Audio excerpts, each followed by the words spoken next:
최근에 유명한 한 유튜브의 영화라고 할까요? 다시 사람들에게 이렇게 상영되어지고 소개되어지는 영화라고 할까요? 다큐멘터리가 하나 있는데 어른 김장하라고 하는 그 영화, 다큐 영화라고 할까요?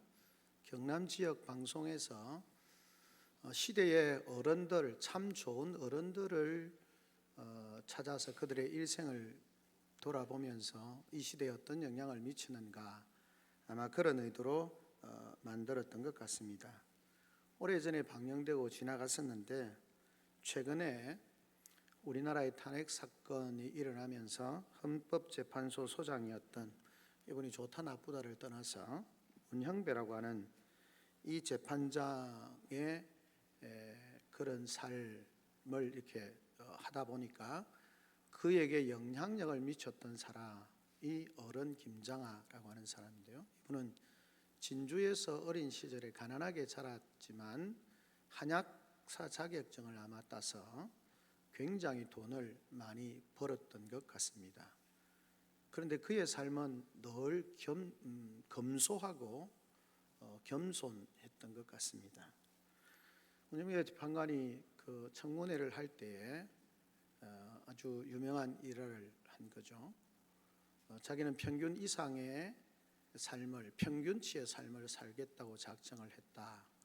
그러면서 자기 재산이 한 4억 정도 되는데 늘 부끄럽게 생각한다, 그렇게 말을 했습니다. 그러니까 청문회 하던 국회의원이 6억이라고 되어 있는데, 그러니까 2억은 아버지의 재산이고 4억이 제 것인데 우리나라 평균 재산이 3억 얼마였기 때문에 4억을 가지고 있다는 것이 늘 부담스럽다, 그렇게 말을 했습니다. 그러면서 어른 김장하 그분의 가르침과 생각을 따라서 벗어나지 않도록 노력하고 있다라고 그렇게 말하면서 그 김장하라고 하는 분이 많이 사람들의 입에 오르내리게 되어졌습니다. 100억이 넘는 그런 재산을 투자해서 사립학교를 세웠지만 10년 정도 지나고 그것을 그냥 국가에 아무 조건 없이 기증을 하게 되어지고, 가난한 학생들에 대해서 그냥 무슨 목적을 가지는 것이 아니고 그에게 그냥 장학금을 지급을 하고, 그래서 문영배 재판관도 자기가 그분의 지원을 받아서 고등학교를, 대학교를 그렇게 마칠 수 있었다, 그렇게 이야기를 합니다. 근데 그분이 참 재밌는 말을 합니다. 재물이 많았는데 내가 그 재물을 가난하고 병들고 어렵고 힘든 사람들의 치료를 해주고 받은 돈인데 그 귀한 돈을 내가 허투루게 쓸 수 없어서 그걸 늘 선한 일에 있어서 조심하고 또 조심했다라고 그렇게 말하면서, 돈은 똥과 같아, 그렇게 말하면서 돈을 쌓아두면, 똥은 쌓아두면 냄새밖에 나지 않지만 그 똥을 잘 뿌리면 거름이 되어져서 많은 것을 생산하게 되어진다라고 하면서 그 삶에 대해서, 영향력에 대해서 그렇게 말하는 것을 보게 되어집니다. 우리는 절기를 지나거나 어떤 신앙과 관련되어져서 어떤 일을 할 때에 너무 빨리 잊어버리는 경향이 있습니다. 우리는 지난주에 부활절에 대해서 지나면서 하나님의 은혜를 함께 나누었습니다. 한 주간이 지나지 못하면서 우리는 부활의 주님, 능력의 주님을 사실은 잊어버리고 저 멀리 놓쳐버리고 우리의 일상에 그냥 살아갈 때가 많이 있는 것을 보게 되어집니다. 주님의 부활이 그냥 한 번 기억하고 기념하고 마치는 그런 주님의 부활이 아님을 우리가 너무나 잘 압니다. 부활하신 주님은 늘 살아계시고 지금도 우리와 함께 계십니다. 믿으십니까? 그 부활하셔서 살아계시는 주님이 우리와 함께 계시는데 우리의 삶은 어떤가 하는 것입니다. 고난주간을 지나면서 목사님들과 함께 이렇게 다른 지역에 있는 목사님들과 이렇게 함께 카톡을 하는 방이 있는데, 그게 어떤 선배 목사님이 그렇게 글을 성경책 위에 포스트잇으로 딱 붙여놓은 것, 자기가 묵상을 하면서 그 느꼈던 것을 정리하면서 포스트잇에 짧게 두 문장을 한 것을 올려놓은데 묵상을 하면서 많은 은혜를 받았습니다. 이렇게 되어 있습니다. 예수님은 끝을 선택하셨고 우리는 시작을 선물 받았습니다. 예수님은 죽음이라고 하는 끝을 선택하심으로 말미암아 우리에게 시작이라고 하는 선물을 주셨다라고 그렇게 기록을 하는 것을, 묵상한 것을 적어놓은 것을 봅니다. 그것을 묵상하다가 오래전에 본 글이 생각이 났습니다. 가이드 포스터지에 실린 킬링그라고 하는 부인의 간증이었습니다. 이혼한 지 한 1년쯤 되었는데 굉장히 힘들고 어려운 친구, 가족, 경제생활 등등 자신의 인생에 먹구름이 한꺼번에 몰려오면서 죽을 것 같은 그런 죽음 직전의 상황에 이르게 되어졌다는 것입니다. 그러다가 우연히 책장에서 딸의 초등학교 때의 과제물을 발견하게 됩니다. 과제물은 우리로 치면 스케치북처럼 8장의 그림 있는 그런 종이였습니다. 거기는 1살 때부터 아마 나이 초등학교 3학년이니까 8장을 어린 나이부터 시작해서 그때까지 한 해에 한 장씩 해서 사진을 붙여놓고 거기에 어떤 상황이었다, 또 어떤 상황이었다, 그렇게 8장을 적고 난 뒤에 제일 끝에다가 end라고 그렇게 글을 썼습니다. 그걸 제출했는데 선생님이 그 뒤에다가 뭐라고 쓰냐면 You are beginning, 너의 시작이다, 그렇게 글을 적어 놓은 겁니다. 8살 아이가 사진 8장의 끝에다가 끝, 물론 이제 과제물을 끝했다는 것이겠죠. 그 아이의 사진으로 인생이 끝나는 것이 아닌 것처럼 이제 네가 시작인 것이다, You are beginning 이라고 그렇게 선 글을 보면서 이 40의 이 킬링거 부인이 굉장히 도전을 받게 되어지고 예수 그리스도의 부활신앙으로 자신의 삶을 다시 시작하게 되어졌다라고 그렇게 간증하는 내용이었습니다. 그렇습니다. 예수 그리스도의 부활을 믿는 사람은 인생에 끝이 없습니다. 늘 새로운 인생을 시작하게 되는 것이죠. 사랑하는 성도 여러분, 부활 주일을 지나고 부활하신 주님을 믿노라고 고백하고 찬양한 사랑하는 성도 여러분, 여러분의 인생은 어느 위치에 있다고 생각이 되어집니까? 여러분, 생각이 삶이 끝난 것처럼 끝을 향해서 달려가는 것 같습니까? 부활을 믿는 사람은 결코 헛된 생활이나 끝난 생활이 없습니다. 부활을 믿는 사람은 낙심할 이유가 없습니다. 부활을 믿는 사람은 늘 부활하신 주님을 만남으로 말미암아 늘 삶이 새롭게 시작되는 것이기 때문에 그렇습니다. 독일의 유명한 종교개혁자던 칼빈 루터가 그 부패하고 타락한 로마 교회를 개혁하면서 죽음과 고통과 어려움과 많은 위협을 느끼면서 그 일을 할 수 있었던 이유에 대해서, 낙심하지 않고 포기하지 않고 그 일을 할 수 있었던 이유에 대해서 그는 이렇게 말합니다. 아무리 험한 시험과 역경이 몰아친다 할지라도 사망 권세를 이기고 부활하신 예수님을 생각하면 용기와 소망이 넘친다. 내가 그 일을 할 수 있었던 것은 내 힘과 내 능력이 아니라 부활하신 예수님, 아무리 시험과 역경이 몰아친다 할지라도 사망 권세를 이기고 부활하신 예수님을 생각하면 새로운 용기와 소망이 넘친다. 그분이 십자가에 죽으시고 부활하심으로 말미암아 우리를 위해서 행하신 그 일들을 생각하면 용기가 생기고 소망이 생긴다라고 그렇게 말씀을 하고 있는 것입니다. 그렇습니다. 예수 그리스도의 부활은 그 주님을 기념하고 축하하는 시간을 단순히 가지는 것이 아니라, 그 주님의 부활은 주님에게 국한된 것이 아니라 그분의 부활 안에서 우리가 날마다 부활의 첫 열매 되신 주님을 따라서 우리가 부활의 삶을 사는 것이죠. 예수님의 부활은 동시에 우리의 부활이며 예수님의 죽음에서 승리는 동시에 우리의 죄악에서의 승리가 되기 때문에 그렇습니다.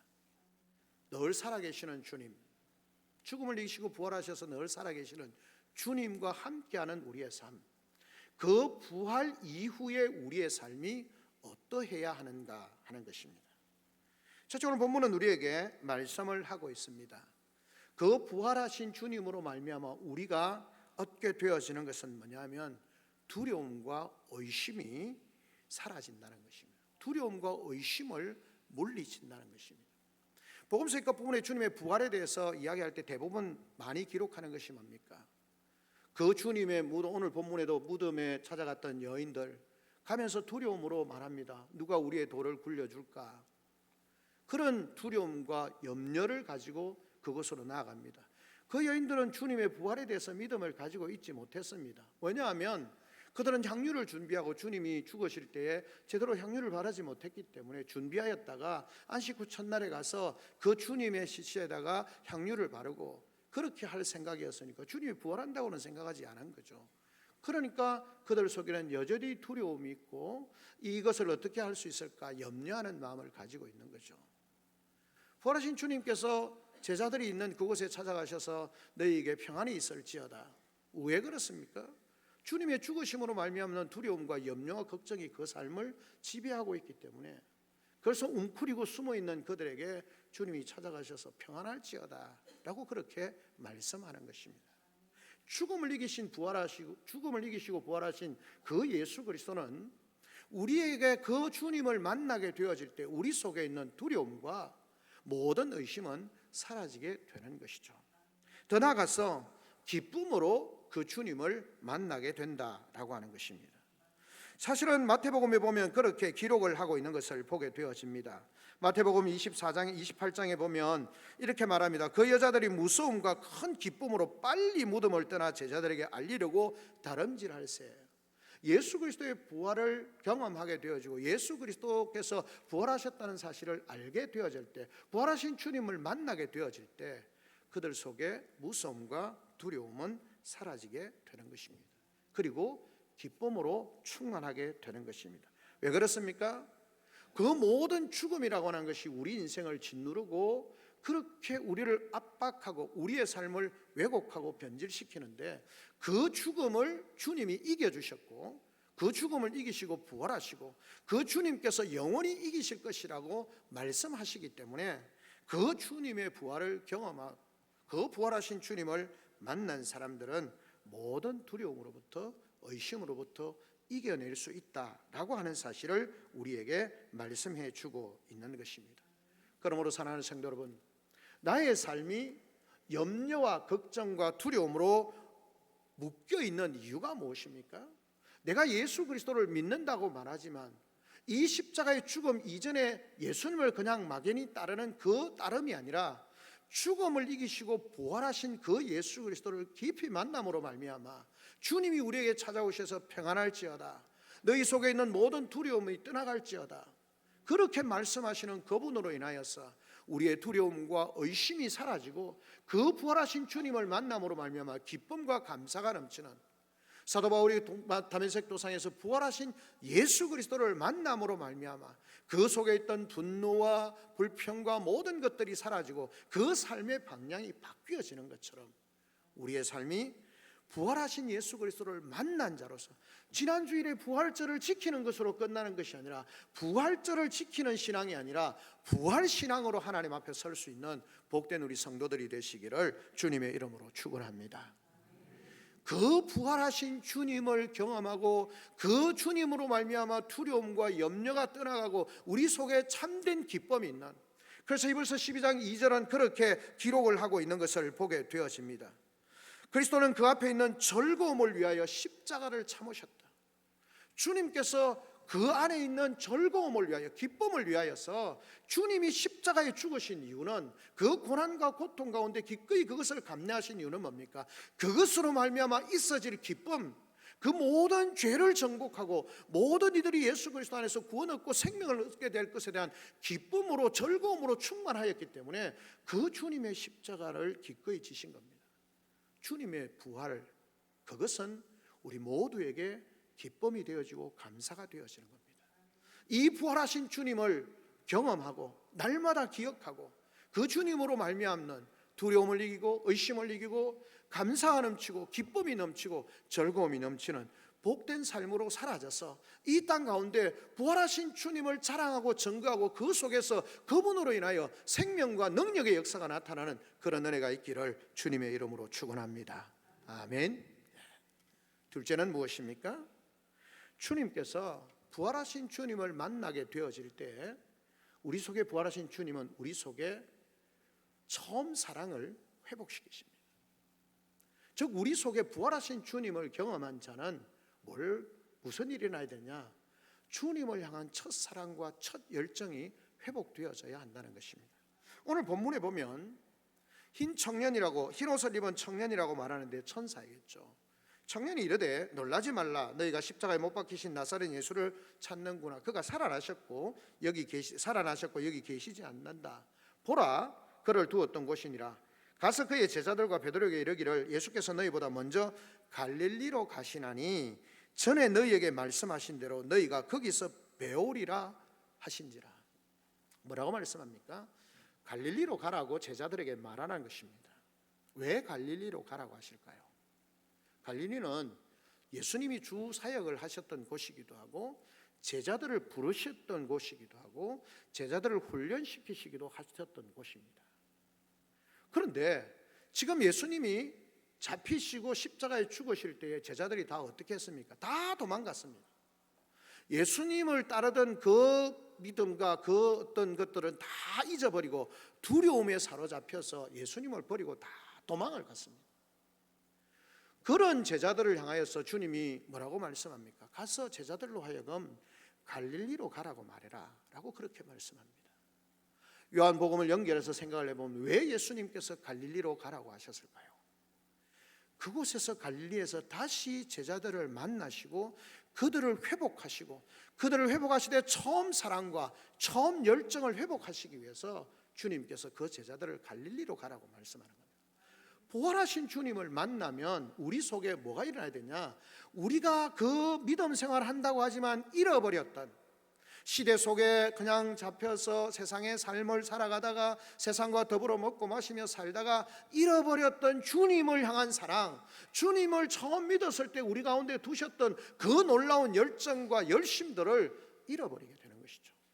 그런 그들을 주님께서 어디서 만나십니까? 갈릴리로 가라. 갈릴리에서 내가 너희를 기다리겠다는 것입니다. 그래서 주님이 하신 것이 뭡니까? 갈릴리에서 제자들을 만나셔서 하신 건 뭡니까?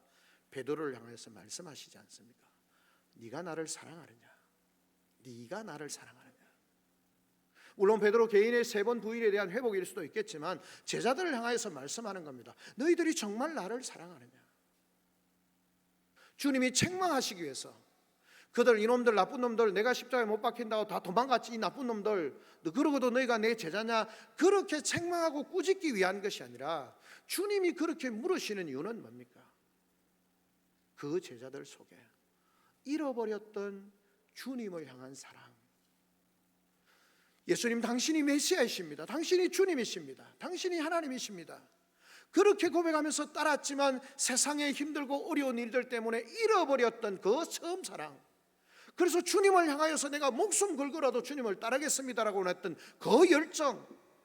세상의 일들 때문에 믿음 없이 살아고 믿음 생활을 한다고 하지만 세상에 서 더 관심이 많고 그렇게 살아갔던 그들을 회복하시기 위해서 주님이 갈릴리로 부르시는 겁니다.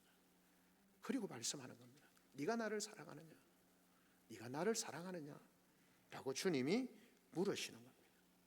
제자들을 회복하시기 위해서 처음 주님의 제자들을 만났고 그들을 부르셨던 곳, 그곳에서 주님의 사랑을 나타내 보여주셨던 곳, 그 제자들의 사랑의 고백을 받았던 곳, 그 헌신의 열정을 받았던 그곳에서 주님은 그들의 삶을 회복하시고 처음 사랑과 처음 열정을 회복하시기를 주님이 원하셨던 것입니다. 사랑하는 성도 여러분, 처음 예수 그리스도를 믿고 신앙의 연수가 오래되어지고 깊어지면서 신앙이 습관화되어지고 인생을 살다 보니까 주님을 따르겠습니다라고 말하지만 우리 장로님들이 예배할 때 기도할 때마다 사실 회개의 기도라고 할 수 있겠죠. 주님, 그렇게 살지 못했던 분들을 회개합니다. 그렇게 하는 것처럼 우리의 신앙이 하나님에게서 점점 멀어져 간 그 상황 속에서 주님은 오늘도 우리에게 말씀하는 겁니다. 부활하신 주님, 늘 살아계시며 우리와 함께 계시는 주님께서 우리를 늘 갈릴리로 부르시는 겁니다. 그곳에서 우리의 신앙을 회복하시기를 원하시는 겁니다. 지금 우리의 신앙이 주님의 첫사랑을 잃어버린 분이 혹 있으십니까? 신앙의 좌절을 맛보고 낙심한 분이 있습니까? 제자들처럼 주님을 다 버리고 도망가서 어느 그냥 사람들이 아니면 그 로마의 사람들이 아니면 사내들인 공의의 군사들이나 헤롯의 군사들이나 이런 사람들의 두려움 때문에 골방에 갇혀서 부들부들 떨고 있는, 신앙이라고는 손톱만큼도 찾아볼 수 없을 것 같은 그런 삶의 자리에 처해 있는 우리의 모습을 가지고 있는 그런 성도들이 있으십니까? 부활절을 지나고 부활의 주님을 우리가 만나고 부활의 주님을 찬양했습니다. 그 부활하신 주님이 지금 살아계시고 늘 나와 함께 하신다고 고백했습니다. 예수 예수 살아계시니 나와 동행하시니, 그런 고백을 하는 우리가 부활하신 주님을 만나고 우리가 잃어버렸던 첫사랑을, 첫 열정을 회복하시기를 원하시는 그 주님의 마음을 알아서 그 주님 앞에 나아가서 사랑을 회복하고 은혜를 회복하고 우리의 삶이 회복되어지는 그런 놀라운 은혜가 있기를 주님의 이름으로 축원합니다. 부활절 지나는 것으로 끝난 것이 아니라 이제 뭐 또 다른 것을 향해서 나아가는 것이 아니라 그 부활의 주님이 늘 나와 함께 하심으로 그분을 향한 사랑, 그분의 사랑, 그분의 은혜, 그분을 향한 헌신, 이것들이 우리가 회복되어짐으로 말미암아 주의 몸된 교회와 성도들의 삶을 통해서 이 땅 가운데 이루시고자 하는 하나님의 뜻을, 하나님의 영광을 나타내는 복된 삶으로 세워지는 우리 귀한 성도들이 되시기를 주님의 이름으로 축원합니다. 아멘. 이 사랑의 회복을 통하여서 하나님은 우리의 삶이 헌신하는 삶으로 나를 위해 목숨 주시면서까지 나에게 모든 것을 올인하셔서 나를 구원하신 그 하나님의 사랑에 감사하기에, 그 사랑이 회복되어지고 그 열정이 회복되어질 때 하나님 나라 복음을 위해서 헌신할 수 있게 되는 것입니다. 이런 하나님의 사랑을 회복하고 헌신의 자리로 나아가는 복된 우리 성도들이 되시기를 주님의 이름으로 축원합니다. 아멘. 마지막 셋째는 무엇입니까? 오늘 본문에 보면 그렇게 말씀을 하고 있습니다. 너희는 온 천하에 다니며 만민에게 복음을 전파하라 라고 그렇게 말씀하시면서 놀라운 말씀을 이야기합니다. 표적에 대해서 말씀합니다. 물론 이런 표적이 믿음의 성도들의 순종함에 나아가는 데에 있을 수 있습니다. 일어나겠죠. 이것은 주님이 우리와 함께 하신다는 것을 우리에게 보여주고 있습니다. 너희는 온 천하에 다니면서 만민에게 복음을 전파하라고 말씀합니다. 그래서 빈 무덤을 본 자들은 예수님의 살아나심을 증거해야 합니다.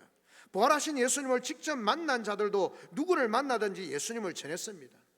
뿐만 아니라 성령 충만한 그리스도의 제자들은 직접 빈 무덤을 보지 못했고 예수님을 만난 적도 없지만 그리스도가 죽음에서 부활하셨다고 그렇게 믿으면서 전거하면서 목숨을 걸고 외쳐야 하는 것입니다. 우리도 부활신앙의 부활의 증거자가 되어져야 하는 것입니다. 그럴 때 우리의 삶 속에 하나님의 놀라운 능력을 경험할 수 있게 되는 것입니다. 미국의 유명한 기업, 제약회사이기도 하고 화장품 회사이기도 한 가네보라고 하는 회사가 있습니다. 거기에 회장을 지낸 미타니 야스토라고 하는 분이 쓴 책이 역전인생 또는 섬김형 인간이라고 하는 책이 있습니다. 그가 그렇게 고백을 합니다. 예수님을 만남으로 말미암아, 부활하신 예수님을 체험함으로 말미암아 내 인생이 역전되었습니다 라고 그렇게 고백을 하고 있습니다. 그는 그 회사 인사과장으로 그렇게 일하면서 회사에서도 성경을 읽고 기도하고 열심히 신앙생활하면서 전도도 했습니다. 그런데 이 사실을 회사의 경영진에서 알게 되어졌고 회사 안에서 신앙생활을 하지 말라라고 그렇게 지시를 내리게 되는 것입니다. 선택해야 했습니다. 그런데 그는 회사에서 쫓겨날지도 모르겠다는 두려움 때문에 신앙을 포기하겠습니다 라고 그렇게 자기의 상사에게 그렇게 말하게 되어집니다. 그리고 난 뒤에 얼마 지나지 않아서 마음에 음성이 들리는 겁니다. 네가 나를 배반했구나 라고 하는 말이 들리게 되는 것입니다. 그러면서 성경을 읽다가 베드로가 예수님을 3번 부인한 구절을 읽으면서 너무 마음이 괴로웠고 죄책감이 들었다는 겁니다. 그래서 안 되겠다 라고 생각하고 자신의 인생을 하나님 앞에 맡기겠다고 기도하고 직장을 잃을지라도 하나님의 영광을 위해서 내가 살겠다고 다짐합니다. 그렇게 기도를 마치자 그 마음에 평강이 찾아옵니다. 다시 기도하고 성경을 읽으면서 회사 동료들에게도 열심히 전도하였습니다. 그의 삶이 무조건 평안했냐? 그는 그 회사에서 45년간 근무하면서 3번의 큰 그런 좌천과 전출을 그렇게 당하면서 어려움을 겪게 되어졌습니다. 그는 그럴 때마다 예수 부활 신앙으로 극복하고 승리하게 되어졌고 마침내 탁월한 업적을 그렇게 쌓게 되어지고 그 회사의 경영자, 회장이 되어지게 되는 것입니다. 그리고는 그가 이렇게 말합니다. 예수님의 부활신앙 체험으로 인생이 역전되었습니다. 예수님을 만나 부활신앙을 체험하고 제 인생이 역전되었습니다. 때로는 눈물의 계곡을 지나기도 했지만 하나님은 늘 그곳을 기쁨의 샘으로 바꾸어 주셨습니다. 내 인생의 눈물의 골짜기를 가는 그런 상황이 우리에게 펼쳐졌지만 부활하신 예수 그리스도를 믿음으로 말미암아 그곳을 그렇게 믿음의 삶을 살 때에 눈물의 골짜기를 가야 하는 그런 고통, 좌천을 당하기도 하고 전출을 당하기도 하고 그런 고통이 있었지만 그러나 부활신앙으로 다시 주님이 나를 일으켜 세우시고 회복하실 것에 대한 믿음을 가지고 살았을 때에 하나님은 그 눈물의 골짜기를 기쁨의 샘으로 만들어 주셨습니다 라고 그렇게 고백을 하는 것입니다. 온 천하에 다니면서 복음을 전하는 삶, 물론 전도자가 되라는 것이 아니라 우리가 살고 있는 자리에서 이 부활신앙으로 내가 살고 있는 가정에서, 직장에서, 삶의 터전에서 이 부활신앙으로 믿음으로 살아가게 되어질 때 주님은 능력으로 함께 하시고 도우신다라고 말씀하는 것입니다. 부활신앙을 가지고 있고 부활하신 주님을 만난다는 것은 부활을 증거하는 능력이 내게 주어졌다는 것입니다. 그래서 우리는 담대히 부활하신 주님을 증거하면서 살아야 합니다. 그렇게 할 때 그곳에 주님이 함께 하십니다. 능력으로 함께 하십니다. 오늘 본문에 나타나는 것처럼 그런 기적을 행하게 될 것이고 모든 구조적인 상황 속에서 우리가 빠져나갈 수 없을 것 같은 힘든 상황이지만 주님은 그 모든 상황을 극복하고 이기게 하신다는 사실을 우리에게 말씀해 주고 있는 것입니다. 우리는 부활절을 지키는 신앙이 아니라 부활신앙으로 거듭나야 하는 것입니다. 부활절을 지나면서 교회를 아름답게 장식하고 계란을 준비하고 나눠주고 한 주간 특별 새벽 기도를 하고 그렇게 하고 부활절을 기쁨으로 맞이하고 엔드 끝나버리는 그런 것이 아니라 예수 그리스도의 부활에 동참하고 체험하는 그 부활하신 주님과 늘 살아계시는 그 주님과 동행하면서 그 부활의 능력을 가지고 살아가는 그 부활신앙으로 우리는 거듭나야 하는 것이고 새로워져야 하는 것입니다. 그 부활신앙은 부활하신 주님을 증거하는 신앙인 것입니다. 부활 사건은 나 자신이 믿어져야 관계가 있게 되어지는 것이고 그 부활하신 주님과 함께하는 늘 나와 살아계시고 함께하시는 그 주님으로 말미암아 부활 이후에 우리의 삶은 두려움과 의심을 물리치게 되는 것이고 첫사랑을 회복시켜 주심으로 첫사랑과 첫사랑에 대한 열정을 가지고 살아가는 것이고 부활의 능력, 증거의 능력을 풍성하게 채워주시는 하나님을 경험하면서 살아가게 되는 것입니다. 그래서 우리는 찬송하는 것입니다. 살아계신 주, 살아계신 주, 주님은 살아계신 분입니다. 그 주님이 나와 함께 하심으로 말미암아 내가 늘 승리의 기쁨의 삶을 살 수 있게 되어진다라고 그렇게 고백을 하고 있는 것입니다.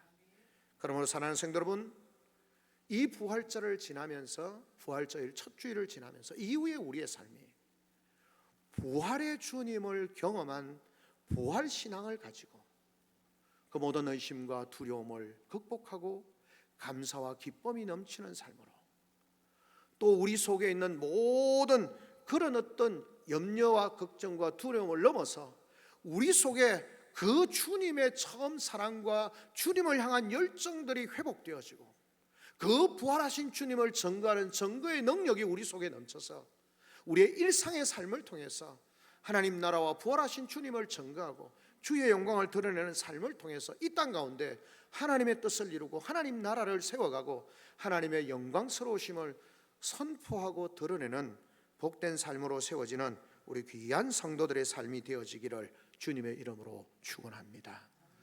부활하신 주님의 은혜가 우리의 일상의 삶 속에서 늘 함께 하시는 그런 은혜와 축복이 오늘도 또 이번 한 주간의 삶 속에서도 이 안에 남은 생애 속에서도 함께 하시기를 주님의 이름으로 축원합니다. 아멘. 우리 시간 다 같이 한 목소리로 한번 하나님 앞에 기도하며 나아가